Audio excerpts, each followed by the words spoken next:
The grandfather clock in the marble foyer struck midnight as Nathaniel Cross descended the curved staircase, his bare feet silent against the cold stone steps. Oh. Sleep had abandoned him again, leaving him to wander the empty corridors of his mountain estate like a ghost haunting his own life. Through the floor-to-ceiling windows, Moonridge spread below him like a constellation of amber lights, each one representing lives he'd never touch, stories he'd never know. 2 years of self-imposed exile had turned his sanctuary into a prison. The smart home's automated systems hummed around him, responding to his presence with programmed efficiency. But no amount of technology could fill the hollow ache that had settled in his chest since the accident. Since Nathaniel pulled on his winter coat, the black wool still carrying the faint scent of cedar from his closet.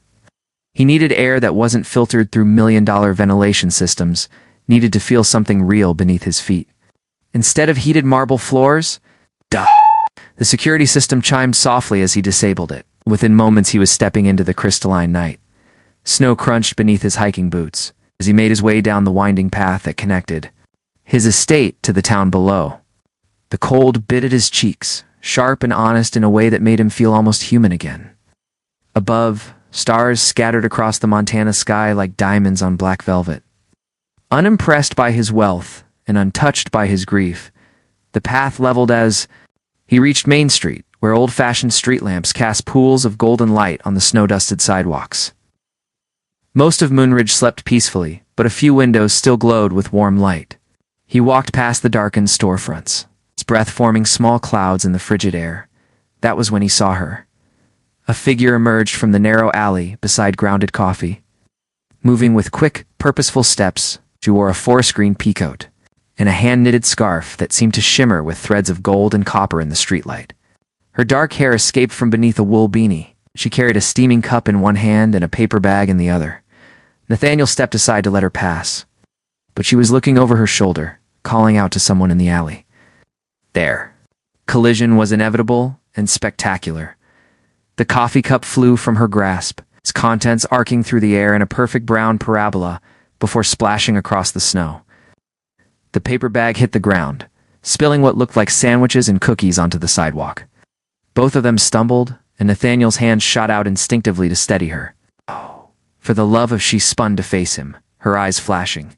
With indignation, in the streetlight, he could see they were the color of storm clouds, gray-blue and crackling with electricity. "Do you have any idea what you just did?" "I'm sorry, that was for Henry." She gestured toward the alley, where Nathaniel could now see a figure huddled against the brick wall, partially hidden by shadows and cardboard. "He's been out here for 3 days and it's supposed to hit -20 tonight." Guilt twisted in Nathaniel's stomach as he looked at the ruined meals scattered across the snow. The coffee had already begun to freeze, creating dark patches in the white powder. "Let me replace it. There must be somewhere still open. Where exactly?" She planted her hands on her hips, the motion causing her scarf to shift and reveal the delicate line of her neck. "Grounded closed an hour ago, and the diner doesn't open until 6. That's 7 hours Henry has to wait for something warm." Before Nathaniel could respond, she was already moving, salvaging what she could from the spilled bag. A few cookies had survived the fall, wrapped in plastic, and she brushed the snow from them with gentle hands. Her anger had transformed into something else's determination, mixed with tenderness that made Nathaniel's chest tighten with unexpected emotion. "Okay, let me help." He knelt beside her, ignoring the snow soaking through his expensive jeans. She glanced at him suspiciously, but didn't protest as he helped gather the scattered items. Up close, he could see the fine lines around her eyes that spoke of someone who smiled often, though she wasn't smiling now. Her hands were elegant but practical, with short nails and a thin silver ring on her right middle finger. "You're not from around here." It wasn't a question. "What makes you say that?" She stood, brushing snow from her coat, because everyone in Moonridge knows better than to walk around at midnight looking like they just stepped out of a catalog. Also, those boots probably cost more than most people here make in a month. Heat crept up Nathaniel's neck. He'd always been careful about his appearance, but her observation stung because it was true. Even his casual clothes were carefully curated. Expensive in their simplicity. "I live up the mountain," he said carefully. Ah, recognition flickered in her expression. "One of the new estates. That explains the midnight constitutional. Can't sleep when you're used to city noise, right?" He almost corrected her assumption. but found himself nodding instead. Let her think he was just another wealthy transplant dealing with adjustment issues. It was simpler than the truth. She walked toward the alley, and he followed, drawn by a curiosity he hadn't felt in months. The figure against the wall resolved into an older man, maybe 60, with weathered features and kind eyes. Military surplus. Jacket, worn jeans, boots held together with duct tape. "Henry, this is—" She paused, looking at Nathaniel expectantly. "Nathan," he said, using the shortened version of his name he hadn't heard since childhood. "Nathan, he's the one who turned you into a human ice sculpture, so he owes you dinner." Henry's laugh was rough, but genuine. "Don't worry about it, Quinn. I've got a few energy bars stashed away." "Absolutely not." Quinn's voice brooked no argument. "Nathan here is going to figure out how to get you something hot to eat, and a warm place to sleep tonight, aren't you, Nathan?" The challenge in her voice was unmistakable. Nathaniel found himself nodding before he'd fully processed what he was agreeing to. "Of course, there must be a hotel booked solid," Henry said quietly. "Ski season." Then Nathaniel's mind raced. The smart thing would be to offer money. Let someone else handle the logistics. But something in Quinn's expectant gaze made him want to do more. "I have a guest house. It's not fancy, but it's warm and private." Quinn's eyebrows shot up, clearly not expecting that response. Henry looked between them with interest. "I couldn't impose," Henry began. "It's not an imposition," Nathaniel said, and was surprised to find he meant it. "I have more space than I know what to do with." 20 minutes later, they were walking up the mountain path together. Henry had accepted the offer after Quinn convinced him it wasn't charity, but simple human decency. She'd insisted on coming along to make sure Henry got settled safely, despite Nathaniel's protests that it wasn't necessary. "So what's your story?" Quinn asked as they climbed. Her breath formed small clouds in the frigid air, but she seemed unbothered by the cold. "A tech. Money? Crypto? App that tells people when their coffee is ready?" Something like that. It wasn't entirely a lie. His company had revolutionized data analytics for small businesses, turning him from a Stanford dropout into a very wealthy Stanford dropout by age 30. "Let me guess you came here to find yourself after burning out on the Silicon Valley?" "Lifestyle. Maybe write a novel about your journey of self-discovery." Her tone was teasing, but there was enough truth in her words to make him uncomfortable. "Not exactly. Oh, this should be good. Mysterious mountain man with a heart of gold. Running from a scandalous past. Witness protection." Henry chuckled. "Let the man keep his secrets, Quinn. We all got reasons for ending up in Moonridge." They'd reached the edge of Nathaniel's property, where discreet lighting illuminated the path to the main house.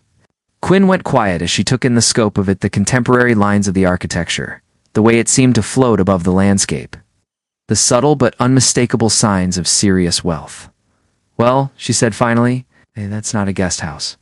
That's a small resort." The actual guest house was tucked into the trees behind the main building. A cozy cabin with 2 bedrooms, a full kitchen, and a stone fireplace.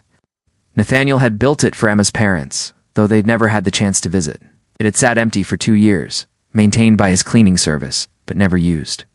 "There's food in the refrigerator," he told Henry as he showed him around. "Laundry facilities in the hall closet. Make yourself at home." "I don't know how to thank you," Henry said, his voice thick with emotion. "No need." Nathaniel handed him a business card with just his first name and phone number. "Call me if you need anything." Outside, Quinn was waiting by the main house, studying the view of the valley below. Snow had begun to fall again, fat flakes that caught the outdoor lighting like tiny dancers. "That was decent of you," she said as he approached. "It's just a room." "No, it's not." She turned to face him, and in the soft light her features seemed carved from marble and starlight. "Most people would have thrown money at the problem and walked away. You brought him home. How do you know I'm not planning to murder him in his sleep and bury him in my garden?" She laughed, the sound bright and unexpected in the winter stillness. "'Cause murderers don't usually invite witnesses to help them move the body." They stood there for a moment, the silence comfortable, despite being strangers. Snow continued to fall around them, transforming the landscape into something from a fairy tale. "I should get back," Quinn said finally. "Early day tomorrow. I'll walk you down." "That's not necessary. It's midnight. It's snowing. And I just watched you give away your dinner to help a stranger." Walking you home is literally the least I can do." Something shifted in her expression, a softening around the eyes that made his pulse quicken. "When you put it that way, the walk down the mountain passed too quickly." She told him about her bookstore, how she'd inherited it from her grandmother 6 months ago and moved from Seattle to run it. He listened to her voice, the way she painted pictures with words, making him see the cramped shelves and reading nooks and the ancient cat who'd come with the property. "This is me," she said as they reached a small Victorian house painted sage, green with white trim. Warm light spilled from the front windows, and he could see bookshelves lining the walls inside. "You live in your bookstore? Above it? Best commute ever?" She climbed the front steps, then turned back. "Nathan? Yes, thank you for helping Henry. For not being what I expected when we crashed into each other." "What did you expect? Someone who would complain about his coat getting dirty and demand I pay for dry cleaning?" She smiled, and it transformed her entire face, chasing away the last of her earlier irritation. Moonridge is full of surprises, apparently. She disappeared inside before he could respond, leaving him standing alone on the empty street with snow falling around him like benediction. For the first time in 2 years, Nathaniel Cross felt something other than grief settling in his chest. Hope, perhaps. Or maybe just the simple pleasure of having surprised someone in a good way. Either way, it was enough to carry him back up the mountain, where his empty house waited with its automated systems and climate-controlled air. But it didn't feel quite so much like a prison anymore. Maybe tomorrow he'd have a reason to come back down. The morning sun painted Moonridge in shades of gold and roses. Quinn unlocked the front door of Paper Dreams. The brass bell above the entrance chimed its familiar greeting. And Fitzgerald, the ancient tabby who'd claimed the bookstore as his kingdom, lifted his head from his perch on the biography section to acknowledge her arrival with a dignified blink. "Good morning to you too, Your Majesty," Quinn murmured, scratching behind his ears as she passed. The familiar ritual of opening the store grounded her after the strange encounter of the previous night. She'd dreamed of storm-gray eyes and expensive boots, waking with the unsettling feeling that something had shifted in her carefully ordered world. She was arranging the new arrivals display when the bell chimed again. Benny Torres pushed through the door, carrying 2 cups of coffee and wearing his perpetual grin. At 55, the diner owner had the energy of a man half his age and the matchmaking instincts of a small town. "Grandmother heard you had some excitement last night," he said, setting 1 cup on her counter. Quinn paused. A copy of The 7 Husbands of Evelyn Hugo halfway to its designated spot. "How do you possibly know that?" "Henry stopped by for breakfast. Told me some mysterious benefactor set him up in a guest house that's nicer than my actual house." Benny's dark eyes twinkled with curiosity. "Said you were there to witness this miracle of human kindness."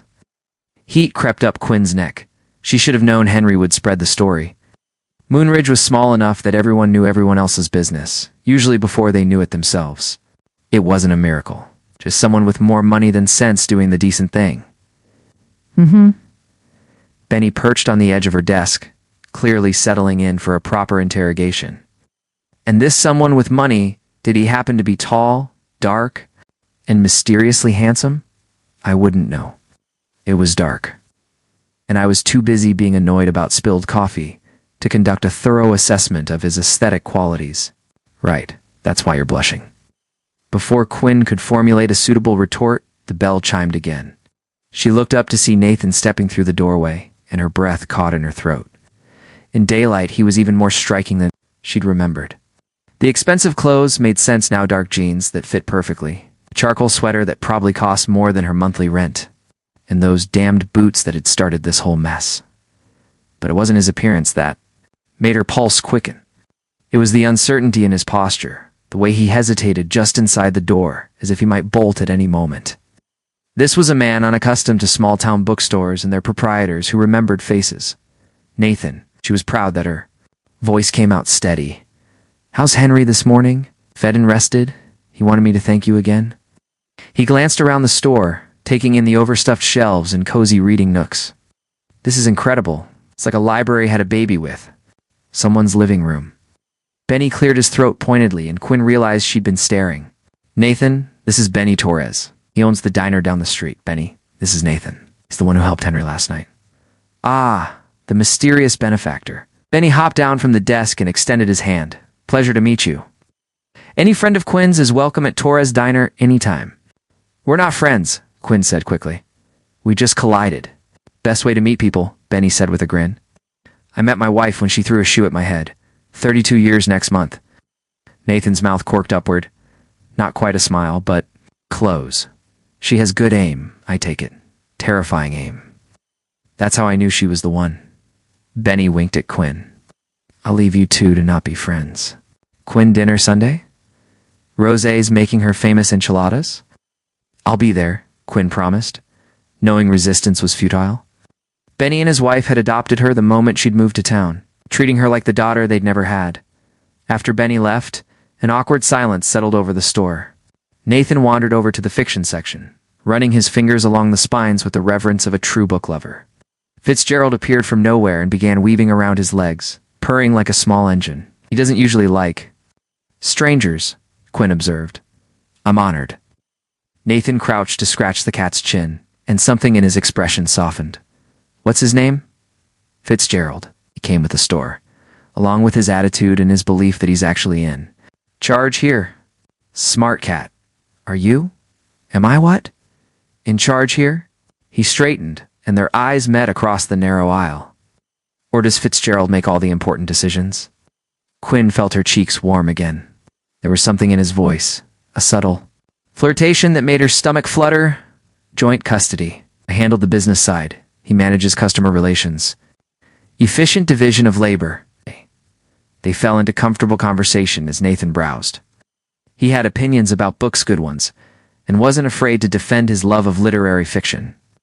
Against Quinn's passionate advocacy for romance novels, their debate over the merits of The Time Traveler's Wife versus Outlander grew so animated that they didn't notice they had an audience until applause broke out from the mystery section. Ruth Manning emerged from behind the shelves. Her silver hair perfectly coiffed despite the early hour. At 83, she was Moonridge's unofficial mayor, head of the Historical Society, and Quinn's favorite customer. Don't stop on my account, Ruth said, her blue eyes twinkling with mischief. That was the most entertainment I've had since the Henderson boy got his head stuck in the fence at the community center. Mrs. Manning, Quinn said, scrambling to regain her composure. I didn't hear you come in. I've been here for 20 minutes, dear. You two were rather absorbed in your literary discourse. She studied Nathan with the intensity of a scientist examining a particularly interesting specimen. I don't believe we've met. I'm Ruth Manning. Nathan. He shook her outstretched hand with genuine warmth. It's a pleasure. The pleasure is mine. Okay. Any man who can get Quinn this worked up about books is worth knowing. Ruth selected a cozy mystery from the new arrivals display. I'll take this, and don't think I didn't notice you trying to hide that shipment of romance novels behind the classics. Martha Henderson already called to reserve her copy of the new Nora Roberts. Quinn rang up the purchase, acutely aware of Nathan watching the interaction with amusement. Ruth Manning saw everything that happened in Moonridge and remembered most of it. Having her witness Quinn's obvious attraction to a stranger was like taking out an ad in the local paper. Nathan, dear, Ruth said as Quinn bagged her book, you should join us for the winter reading series. We meet every Thursday evening to discuss our monthly selection. This month we're reading The Midnight Library. I appreciate the invitation, but I'm not much of a group discussion person. Neither was Quinn when she first arrived. Now look at her practically running the thing. Ruth patted his arm with maternal affection. Think about it. We need fresh perspectives, and you clearly have strong opinions about literature. After Ruth left, Nathan shook his head ruefully. She's dangerous. Weaponized kindness, Quinn agreed. She'll have you volunteering for the church bake sale and chairing the 4th of July committee before you know what hit you. Is that what happened to you? The question was casual, but Quinn heard the curiosity underneath. She considered her, answered carefully, unsure how much of her story she was ready to share with this virtual stranger, who made her feel more like herself than she had in months. Something like that. I came here to hide, and Moonridge had other plans for me. Hide from what? The gentle way he asked made her chest tighten. There was no pushiness, no demand for information she wasn't ready to give, just quiet interest and infinite patience. Life, I guess. I had this whole planned successful career in fashion design. Manhattan apartment, the whole ambitious city girl dream. Then my grandmother died and left me this place, and everything I thought I wanted started feeling hollow. She gestured around the store, taking in the organized chaos that had become her sanctuary. I came here to sell it and figure out what to do next. 6 months later, I'm still here, and I can't imagine being anywhere else. Nathan nodded, as if he understood perfectly. Sometimes the best plans are the ones we never make. Before she could ask what he meant, a group of teenagers burst through the door, laughing and shaking snow from their coats. Quinn recognized them from the high school regulars who came in after classes to study and argue about assignments. Their arrival shifted the atmosphere, and Nathan stepped back, suddenly seeming eager to leave. "I should go," he said. "You get back to work." Disappointment, sharp as winter air, cut through her. "Of course. Thanks for checking on Henry." He paused at the door, one hand on the brass handle. "Quinn. Yeah, would you? That is, if you're not busy tomorrow night, would you like to have coffee? Somewhere that serves it in cups that won't end up decorating the sidewalk." The teenagers had gone quiet, clearly eavesdropping on what might be the most romantic development in Moonridge. Since the mayor's daughter had eloped with the fire chief's son, Quinn felt heat flood her cheeks but found herself nodding. "I'd like that. 7 o'clock? At Grounded? It's a date." The words slipped out before she could stop them, and she immediately wanted to take them back. "I mean, it's a date, Nathan." Agreed, and this time he did smile. The expression transformed his entire face, chasing away the shadows that seemed to follow him like faithful dogs. After he left, the teenagers erupted into excited chatter about Quinn's love life, and even Fitzgerald seemed to be purring with approval. But Quinn barely heard them. She was too busy replaying the conversation, analyzing every word and gesture for hidden meaning. She'd sworn off men after the disaster in Seattle, promising herself she'd focus on building her new life without the complication of romance.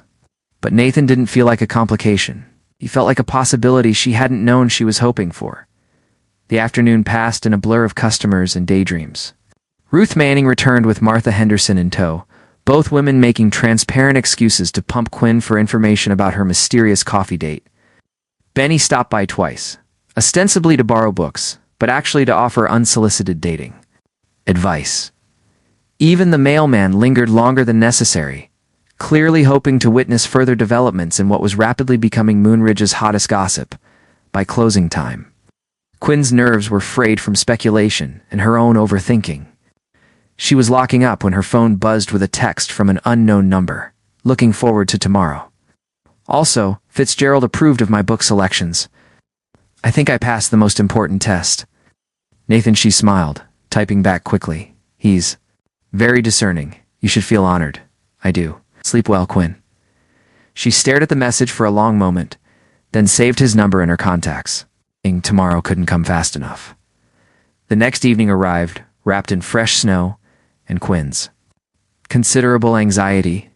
She'd changed clothes 3 times, finally settling on dark jeans and an emerald sweater that brought out her eyes. Now, she sat across from Nathan at a corner table and grounded coffee, nursing a lavender latte and trying not to stare at the way the lamplight caught the silver threads in his dark hair. "So," she said, attempting to fill the comfortable silence that had settled between them. "Tell me about your mysterious mountain fortress. Do you have a moat? Guard dogs? A butler named Jeeves?" Nathan laughed, the sound rich and warm. "No moat, but there is an impressive security system. As for staff, just a cleaning service that comes twice a week and pretends not to judge my bachelor lifestyle, which consists of frozen dinners, too much coffee, and an embarrassing number of books, stacked on every available surface." He leaned forward, his gray eyes intent on her face. "What about you? Besides running the most dangerous bookstore in Montana." "Dangerous. I walked in looking for a simple thank you, and now I can't stop thinking about the way you argue about." Character development heat bloomed in Quinn's cheeks. "That's not dangerous. That's just good literary discussion." "If you say so." His smile was soft, almost tender. "Tell me about Seattle. What made you leave?" Question she'd been dreading. Quinn wrapped her hands around her mug, using the warmth to ground herself. "I was engaged. To someone who turned out to be very different from who I thought he was." Nathan waited, not pushing but clearly listening. Derek was ambitious, driven everything I thought I wanted in a partner. We had this 5-year planned marriage house in the suburbs, kids. The whole traditional path. I was so focused on the plan that I missed all the signs that he was controlling, manipulative. He had opinions about everything, my friends, my career, even the books I read. She took a shaky breath, surprised by how much it still hurt to talk about. The final straw came when I found out he'd been sabotaging my freelance work, convincing potential clients that I was unreliable. He wanted me financially dependent on him, Quinn. Nathan's voice was soft with anger and sympathy. I'm sorry. The worst part was realizing how small I'd made myself trying to fit into his idea of who I should be. When my grandmother died and left me the bookstore, it felt like a sign. A chance to remember who I was before I started trying to be who someone else wanted. They sat in comfortable silence for a moment, the weight of her confession settling between them. Quinn had never told anyone the full story, not even Benny and Rosa, who'd become like family to her. What about you? She asked finally. What brought you to Moonridge? Something shifted in Nathan's expression, a shuddering that made her immediately regret the question. I needed space to think, to figure out what comes next. It wasn't really an answer, but the pain in his voice made her drop the subject. Everyone had secrets. She'd already shared more of hers than she'd intended. The evening flew by in a blur of conversation and laughter. Nathan was funny in an unexpected way, dry and self-deprecating, with stories about his work that made tech entrepreneurship sound like a series of elaborate practical jokes.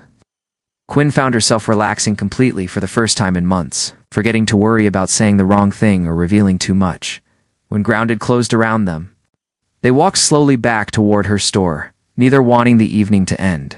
Snow continued to fall, transforming Main Street into something from a Christmas card. This feels surreal, Quinn said, tilting her face up to catch snowflakes on her tongue. It's like we're inside one of those snow globes. I know what you mean. I keep expecting to wake up and find out the last few days were just a very vivid dream. She stopped walking and turned to face him. Would that bother you? If it were a dream? More than I expected? He stepped closer, close enough that she could see the snowflakes caught in his dark lashes. Quinn, I want to be honest with you. About something, her heart stuttered. Okay, I haven't done this in a very long time. Dating, I mean. Being interested in someone, I'm probably going to mess it up spectacularly. What makes you think that? Past experience? His smile was rueful. I'm not good at letting people in. I tend to disappear when things get complicated. Quinn studied his face, seeing the vulnerability he was trying to hide. Then don't let it get complicated. We're just two people who like books and coffee and helping strangers. Everything else can figure itself out as we go. Is it that simple? It can be, if we let it. He reached up to brush a snowflake from her cheek, his touch gentle and warm. I'd like to try. If you're willing to be patient with someone who's forgotten how to do this, I think I can manage that. They were standing close enough to kiss. The moment balanced on the edge of possibility when the sound of footsteps on snow made them step apart. A man emerged from the shadows near the bookstore, tall and lean, with the same dark hair as Nathan, but none of his careful control. Well, the stranger said, his voice carrying a hint of mischief. This is unexpected. Nathan's entire body went rigid. Jasper. What are you doing here? Looking for you, obviously. Jasper turned his attention to Quinn with undisguised curiosity. And you must be the reason my hermit brother has been sneaking down into town like a teenager. With a crush. Brother. Quinn felt pieces clicking into place, the expensive clothes, the mountain estate, the careful way Nathan never quite answered direct questions about himself. Quinn Harper, she said, extending her hand with more confidence than she felt. Run the bookstore. Jasper Cross, he replied, and something cold settled in Quinn's stomach at the surname. Nathaniel's younger and significantly more charming brother. Nathaniel. No, not Nathan. Nathaniel Cross. The name tickled something in her memory, a half-remembered news article or business profile she'd skimmed months ago. We need to talk, Jasper continued, his attention back on his brother. There's been a development with the Singapore deal, and Marcus is threatening to pull out if you don't show some sign of life soon. Not here, Nathaniel said sharply. Right. Maintaining the mysterious mountain man persona. Jasper's grin was sharp-edged. Don't worry, I won't blow your cover. Though I have to say, The whole simple man of mystery thing is a new look for you. Quinn felt the conversation happening around her like she was underwater, catching fragments, but missing the larger meaning. But she understood enough to know that Nathaniel had been lying to her. Maybe not outright lies, but certainly lies of omission. "I should go," she said quietly.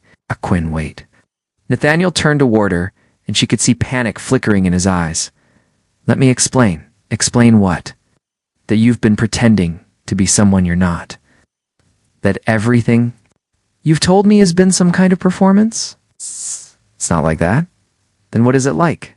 She wrapped her arms around herself, suddenly cold despite her warm coat. "'Cause I'm standing here realizing I don't even know your real name."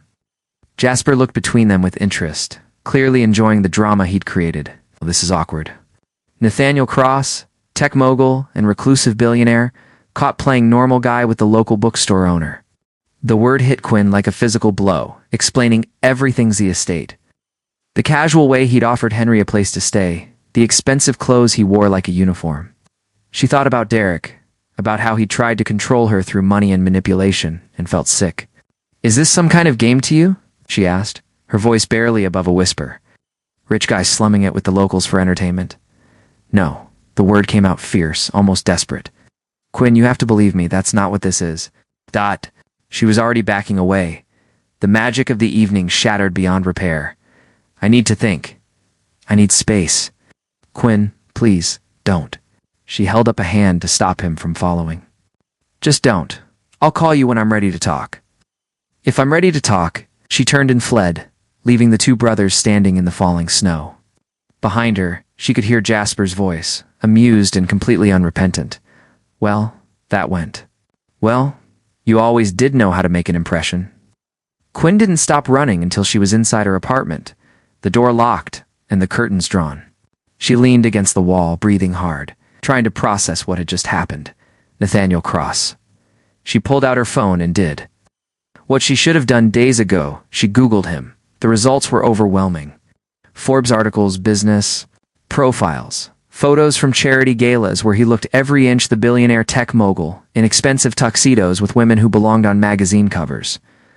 There were older photos too, from before candid shots of him with a stunning blonde woman. Both of them laughing and clearly in love.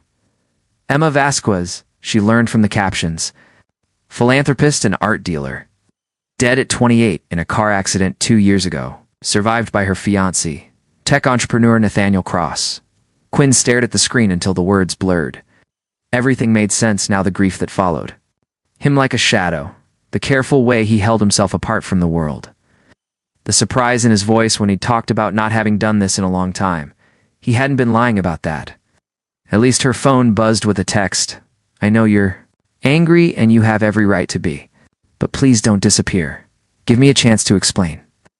Nathaniel, she stared at the message for a long moment, then turned off her phone.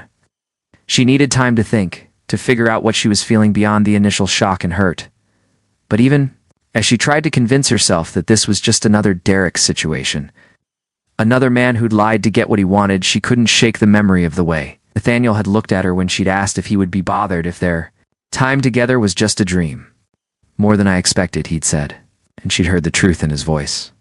The question now was whether that truth was enough to build something real on, or if the foundation of lies would always be too shaky to hold the weight of whatever this was becoming between them.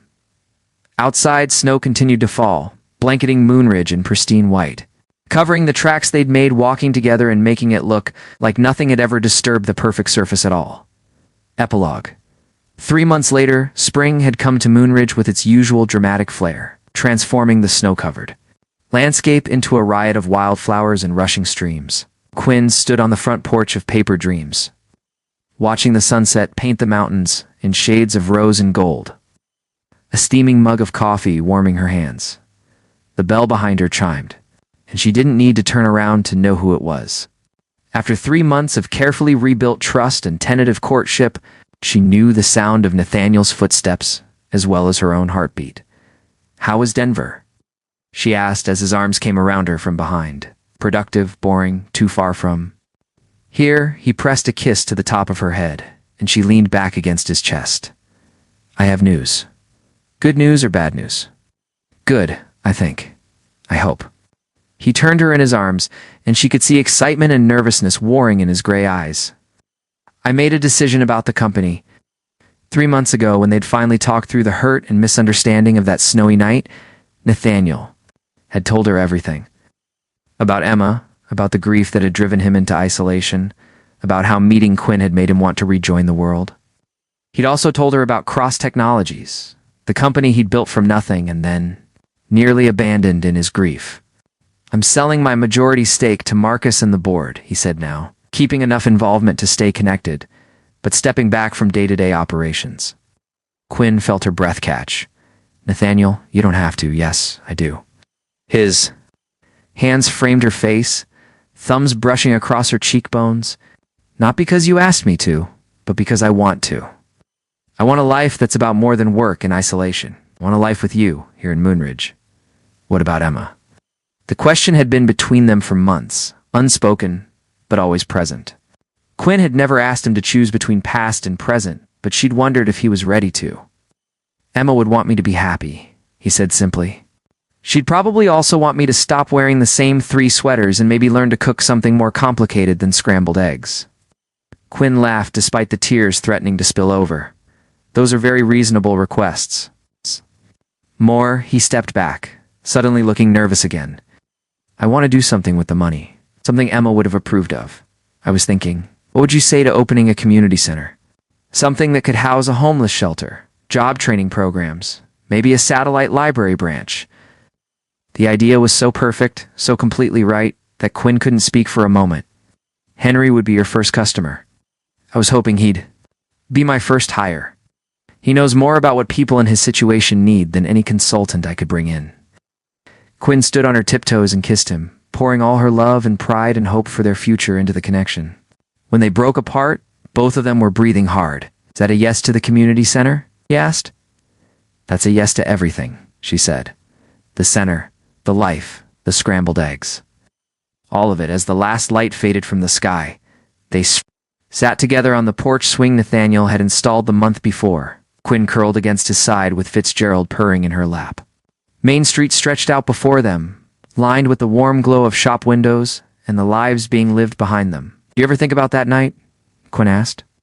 "What would have happened if we hadn't crashed into each other?" "Every day," Nathaniel said quietly. "I think I would have kept walking until I froze to death, metaphorically speaking." "You saved my life that night, Quinn. You just didn't know it. Funny, I was thinking the same thing about you." Above them, the first stars appeared in the darkening sky. And somewhere in the distance, Henry called out a cheerful goodnight from his new position as night manager of the Cross Community Center construction project. In 6 months, Nathaniel would propose with Emma's engagement ring, carefully reset into a new design that honored the past while embracing the future. Quinn would say yes without hesitation. They'd plan a wedding for the following spring in the garden behind Paper Dreams. But that night, sitting on the porch swing with snow-capped mountains standing sentinel around their small town, they were content to simply be two people who had found each other in the darkness and chosen to walk into the light together. Sometimes the best love stories begin with a collision, spilled cup of coffee, and the courage to help a stranger. Sometimes they begin with the willingness to be saved. And sometimes, if you're very lucky, they begin with both.